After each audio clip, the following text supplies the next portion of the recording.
दीपालपुर में नवरात्रि के अवसर पर 28 सितंबर को भजन संध्या का भव्य आयोजन होगा। खास बात यह है कि कैबिनेट मंत्री कैलाश विजयवर्गीय लगातार 3 दशकों से माता महिषासुर मर्दिनी मंदिर में अपनी हाजिरी लगाते रहते हैं।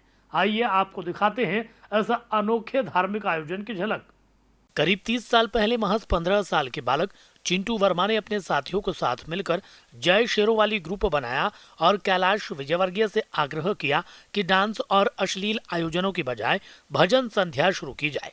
तब से लेकर आज तक लगातार 30 वर्षों से कैलाश विजयवर्गीय यहां पहुंचकर माता रानी के भजनों का आनंद लेते हैं। 30 साल बेमिसाल, मात्र 14 साल की उम्र में एक ऐसा युवा, एक ऐसा बच्चा, जब नवरात्रि के जगराते, जब दीपालपुर में नवरात्रि के समय आयोजन होते थे, उस समय ऑर्केस्ट्रा चलता था, फिल्मी डांस चलते थे, रिकॉर्ड एक्शन होती थी। लेकिन उस युवा के दिल में ऐसा आया कि क्यों ना हम माता के 9 दिन जगराते के हम यहाँ पर गरबे करें, भजन संध्या करें। और आज वही बालक 30 साल से लगातार भजन संध्या का आयोजन करता आ रहा है। चाहे कोविड हो, चाहे कोई भी वक्त हो, लेकिन उन्होंने माता के इस दरबार को नहीं छोड़ा और लगातार भजन संध्या करते आ रहा है। महिषासुर मर्दिनी माता का जो मंदिर है, काफी चमत्कारित मंदिर है, जहाँ की माता 3 बार अपना रूप बदलती है।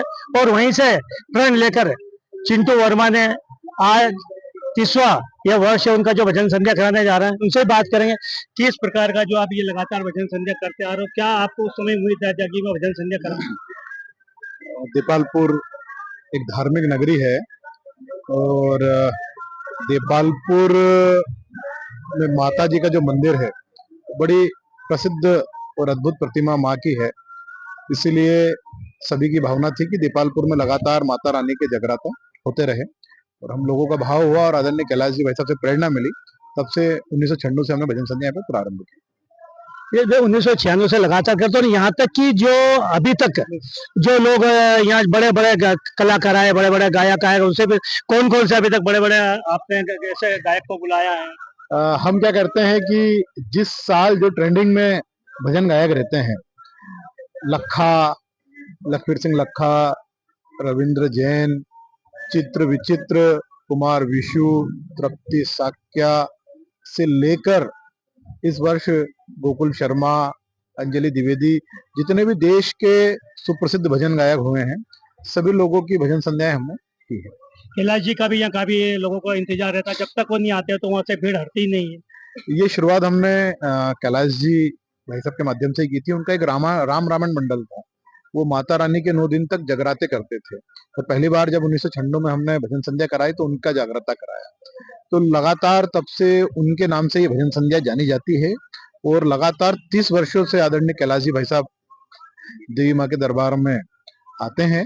और कोविड का जब दौर आया तब भी हमने उसको वर्चुअल युग शुरू हुआ था। कोविड काल में हमने वर्चुअल भजन संध्या कराई, जिसमें कैलाश जी भाई साहब ने वर्चुअल रूप से भजन सुनाए थे। और इस बार 28 सितंबर को आदरणीय कैलाश जी, उनके साथ में गोकुल शर्मा जी, अंजलि द्विवेदी जी आ रहे हैं। अभी तक भाई साहब के साथ एक भजन गायक रहते थे, लेकिन अब इस बार 2, यानी भक्ति की ये त्रिवेणी है और अद्भुत आयोजन होने जा रहा है।